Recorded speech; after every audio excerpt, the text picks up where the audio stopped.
주의 날 5. 구원의 길. 로마서 3장 19절 31절. 사람이 의롭게 하심을 얻는 것은 율법의 행위에 있지 않고 믿음으로 되는 줄 우리가 인정하노라. 사랑하는 형제 자매 여러분, 오늘 주의 날 5는 우리의 교리문답 제2부인 구원을 다루는 첫 번째 부분입니다. 여기에서 우리는 영광스러운 은혜의 복음에 관하여 듣게 됩니다. 값없이 주시는 구원에 대한 은혜의 복음이 사람이 구원을 받기 위해 선행을 해야 한다는 잘못된 가르침으로 흐려지게 된 것입니다. 그 시대의 은혜의 복음을 다시 발견하고 선언한 분이 마르틴 루터였습니다. 그는 1517년에 그의 95개 조항의 주장을 내세우므로 이 사실을 분명히 했습니다.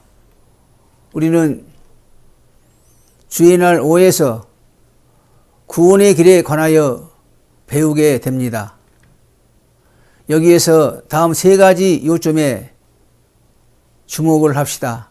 첫째, 하나님께서 구원의 길을 여십니다. 둘째, 구원의 길은 우리에게 있지 않습니다. 셋째, 구원의 길은 예수 그리스도 안에 있습니다. 오늘은 첫 번째 대지만 하겠습니다. 첫째, 하나님께서 구원의 길을 여십니다. 우리 교리문답은 연결성을 가집니다. 사람은 죄와 허물을 가지고 있습니다. 마귀의 선동과 고의적인 불순종으로 아담은 하나님께서 자신과 모든 후손들에게 창조 시에 주신 선물을 다 잃어버렸습니다. 거기에서 무서운 결과가 따라왔습니다. 현세에서 그리고 영원히 형벌을 받은 것입니다. 하나님께서는 죄에 떨어진 우리를 그대로 못 본 척 하고 넘어가지 않으십니다. 그렇다면 그분은 하나님이 아니십니다. 그래서 문답 11은 그렇지만 하나님은 또한 자비롭지 않으십니까? 라고 물었습니다. 이 무릎의 하나님은 진정 자비로우시다 라고 답을 했습니다. 그러나 그분은 또한 공의로우시다 라고 했습니다. 이것은 완전한 답변이었습니다. 이제 하나님께서 죄인들을 현재와 영원히 형벌하실 때 공의로우시다는 것을 충분히 인정하게 되었습니다. 이제 주의 날 5에서 문답 12는 그럼 우리가 어떻게 이 형벌을 면하고 다시 은총을 입을 수 있겠습니까? 라고 묻습니다. 여러분, 이것은 매우 시급하고 신중한 물음입니다. 이 물음에는 영원한 생사가 걸려 있습니다. 영원한 구원이 걸려 있습니다. 이 물음은 매우 조심스럽게 작성되어 있습니다. 여기에는 다시라는 말이 사용되고 있습니다. 가련한 죄인인 우리가 다시 하나님의 은총을 얻을 수 있는지를 묻고 있습니다.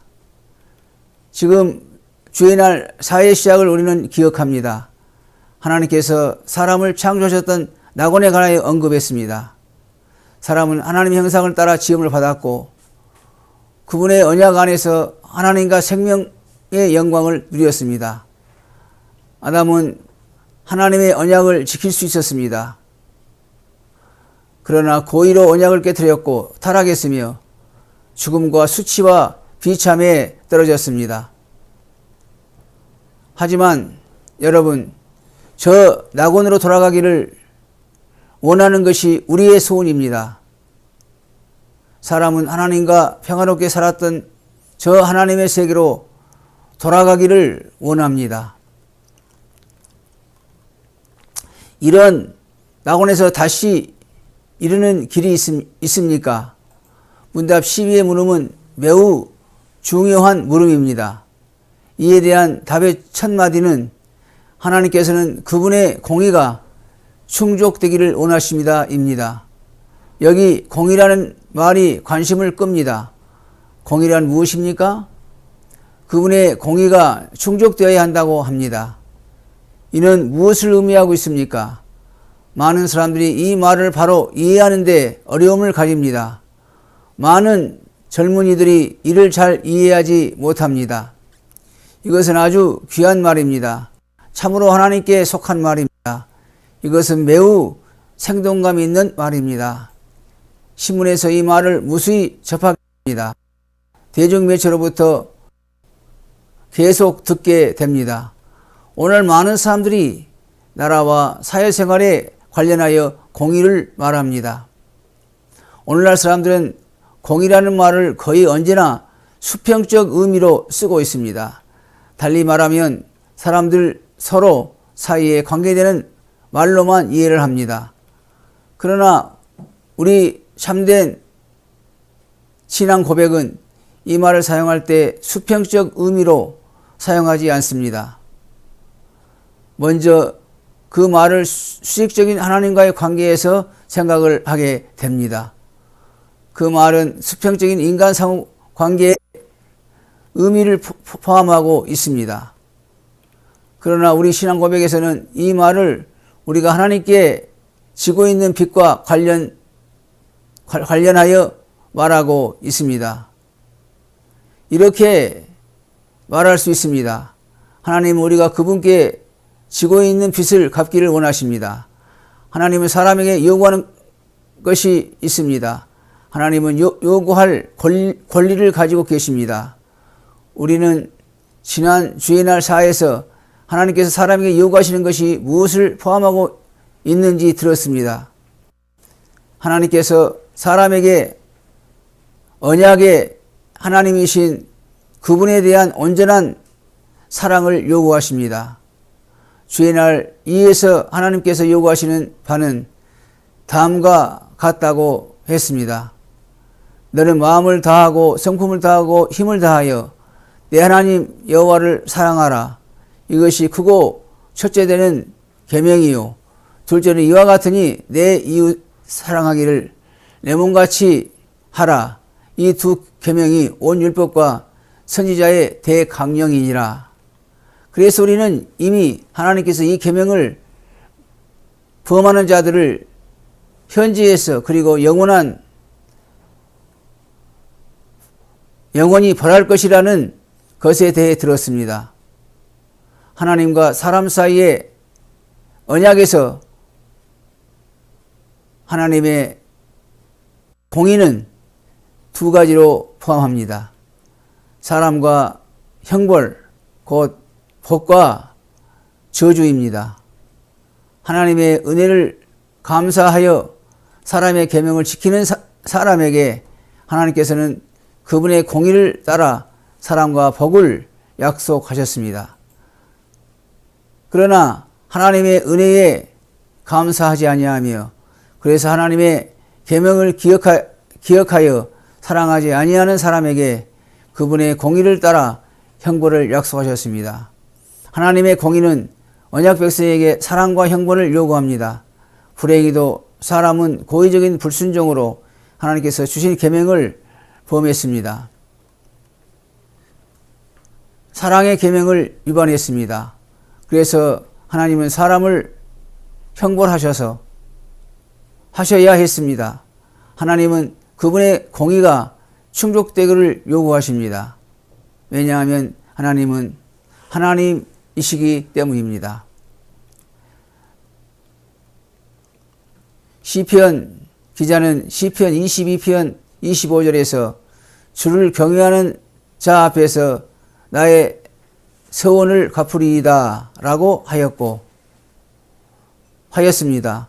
성경은 이렇게 우리들이 매일 생활에서 쓰는 일반적인 말로서 우리가 하나님께 빚을 지고 있는 것을 표현하고 있습니다.